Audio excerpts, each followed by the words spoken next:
the Bible offers a prophetic lens into modern tensions. In Ezekiel 38, Iran, known as Persia, is mentioned as a key player in a coalition against Israel in the latter days. Alongside nations like Magog, possibly Russia, and Cush, Sudan/Ethiopia, Persia will invade Israel. But this is not just geopolitical, it's spiritual. The prophecy paints a vivid picture of a future war with clear names and alliances, rooted in ancient identities.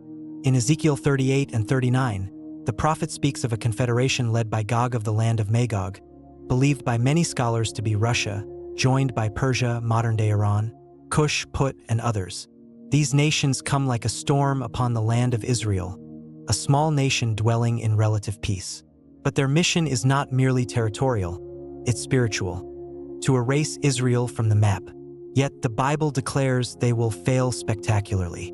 The Bible identifies Persia directly. In Ezekiel's time, Persia was a major empire. Today, Iran carries its ancient name with pride and leads much of the opposition against Israel. Tehran's open threats to wipe Israel off the map echo the very language of this prophecy. The hostility isn't new, it's ancient and spiritual. This war is not just between governments. It is a clash of covenants. Ezekiel 38 verses 19 to 22 paints a terrifying scene. A great earthquake shakes the land. Mountains crumble. Pestilence breaks out. Confusion reigns among enemy soldiers, and they begin to turn on one another. Hailstones, fire, and sulfur rain from the sky. God himself intervenes, not subtly but unmistakably. This is not a battle Israel wins with tanks or jets. This is a victory only God can claim. Imagine the fear of families hiding in shelters, the chaos of invasion, the shaking of the earth. But then, the miraculous. When all hope seems lost, divine power shatters the enemy. The aftermath isn't just relief, it's reverence. Ezekiel says the nations shall know that I am the Lord.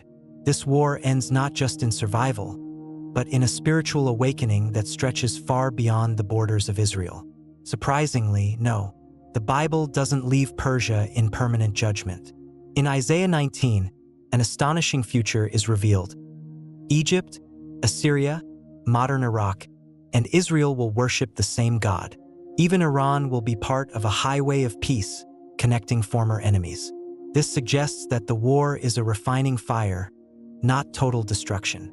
God disciplines but also restores. Out of war comes redemption. Ezekiel 39 says that after the battle, Israel will burn the enemy's weapons for fuel for 7 years. This detail isn't random. It signifies a cleansing, a break from the past, and a time of peace. There are no bodies left unburied, no victories unrecognized. God's hand is evident, and Israel knows they are not alone.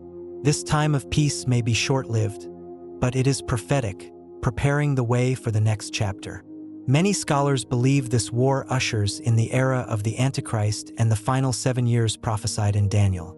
The world will cry for peace and safety, and a global leader will rise.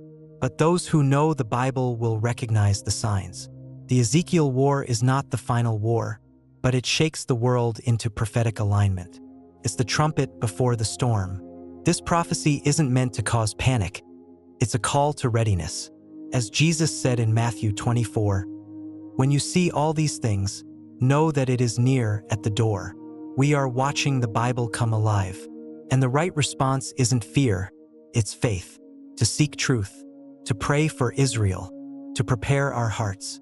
Because prophecy isn't just about the future, it's about choosing who we follow today. The war between Israel and Iran may soon become reality, but its end is already written. It ends with divine intervention. It ends with the glory of God revealed. It ends not in Israel's destruction, but in its vindication. The Bible promises that though nations rage, God's purpose will stand. The question is, when the dust settles, where will you stand? In a world hanging on the edge of war, we're not just observers. We are participants in a larger spiritual story. The prophecies aren't meant to scare us, but to prepare us. Whether you're in Israel, Iran, or anywhere across the globe, the Bible invites us to choose peace, truth, and righteousness in a time of rising darkness. If this message stirred your heart, don't ignore it. Open your Bible. Seek God while He may still be found. Subscribe and share this truth before the silence comes. The time is short,